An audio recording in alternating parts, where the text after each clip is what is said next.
5h30 du matin, il fait encore nuit noire. Jean-Jacques commence son repérage. Qu'est-ce que t'as vu? Oh, il y a des vélos un peu au fond quand même. Devant lui, une longue file d'attente, plus d'une centaine de camions. Certains sont là depuis 3h du matin. Tous attendent l'ouverture du marché aux puces du canal. T'as 1 kilomètre de véhicules qui vont déverser de la marchandise sur le terrain à partir de 6 heures. Officiellement, les vendeurs n'ont pas le droit de vendre avant l'ouverture du marché, mais ce n'est pas toujours respecté. Les vrais brocanteurs, les vrais chineurs, normalement, ils viennent là le plus tôt possible afin d'avoir la meilleure affaire. Parce que là, ça négocie déjà là. Ici, ça négocie, ouais. Jean-Jacques revend des vélos anciens ici. Et très étonnant, c'est aussi sur ce marché qu'il s'approvisionne. Oh putain, là, il y a du vélo. Là, il y en a un paquet, là. Mais là, on ne peut pas voir, donc on va attendre que ça déballe. On va attendre qu'il aille sur le terrain pour voir. À tous les agents, les marchands, ils vont entrer. 6h, le marché ouvre. C'est parti pour le grand rush derrière les camions. Pour Jean-Jacques, c'est le moment le plus important de sa journée, à la recherche de la bonne affaire. Bon, ça m'intéresse pas, mais... C'est l'effervescence autour des fourgons, un vrai balai de lampes de poche. Il y a du vélo qui arrive. Là, il y a une remorque avec plusieurs vélos. Je vais aller jeter un coup d'œil dessus. Celui-là, il me plairait, ouais, le rouge, là. Il est en boyau, par contre. Qu'est-ce que tu fais en prix, là? Celui-là, il est vendu. Et celui-là, là? Le femme? 40 peut-être. Je vais te le prendre, celui-là, 50 balles. Là. Ouais. Ah, mais c'est un beau vélo. Tiens. Depuis 3 ans, Jean-Jacques restaure des vieux vélos pour les revendre ensuite à des collectionneurs, notamment à l'étranger, en Suisse et en Allemagne. Des clients prêts à mettre le prix. Un vélo en état de marche comme ça peut tourner entre 300 et 400 € une fois, tout révisé, retapé. Première acquisition du matin pour Jean-Jacques, qui va dénicher encore 4 vélos dans la matinée.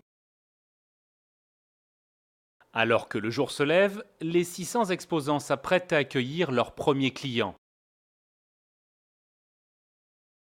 Hélène et Marianne vont ouvrir leur boutique. Et elles ne sont pas venues les mains vides. Chaise d'école, petit lit de poupée, un petit abat-jour et puis voilà, des petites choses de déco. De quoi réassortir leur boutique. Bureaux d'écoliers, jouets anciens. Ouvert il y a 2 ans, leur magasin surfe sur la tendance des chambres d'enfants vintage. On a chiné ce petit lit ce matin. Donc l'idée, c'est tout de suite de le mettre en situation pour le vendre aujourd'hui. Son prix, 210 €. Le lit là, vous l'avez acheté combien? Pas sûr que je dois le dire.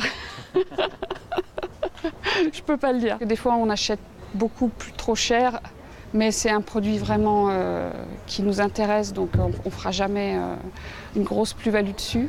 Et puis parfois, on va acheter par exemple dans un vide-grenier quelque chose à 10 € qu'on va revendre 60. Les deux amies ont décidé il y a 3 ans de changer de vie professionnelle.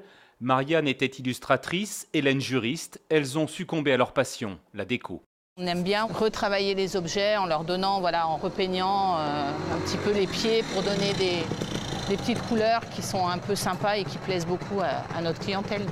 Une clientèle de jeunes parents aisés en quête d'authenticité. Il y a peut-être 5-6 enfants qui sont déjà passés sur le petit bureau et du coup on continue l'histoire de ces meubles. Et ça marche. 2 heures à peine après avoir déniché les objets ici sur le marché, elles ont déjà presque tout vendu. Ça s'est vendu, il me reste celui-ci. Et apparemment, ce berceau va vite trouver preneur. Il est vraiment très très joli celui-ci, donc je pense que celui-là il va passer. Si certains surfent sur la mode des objets anciens, d'autres revendeurs profitent des moyens modernes pour écouler leurs marchandises. Voilà, c'est dans la boîte. Dans sa boutique à l'autre bout du marché, Florence prend en photo ses trouvailles du matin pour alimenter son compte Instagram. J'ai pas mal de followers et en fait ils aiment bien que je puisse leur montrer un peu ce que j'ai, ce que je fais.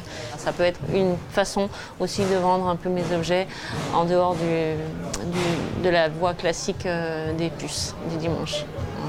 La commerçante est suivie par plus de 45 000 personnes sur Instagram. Elle s'est fait un petit nom dans le coin, alors forcément certains viennent lui rendre visite pour voir les belles pièces.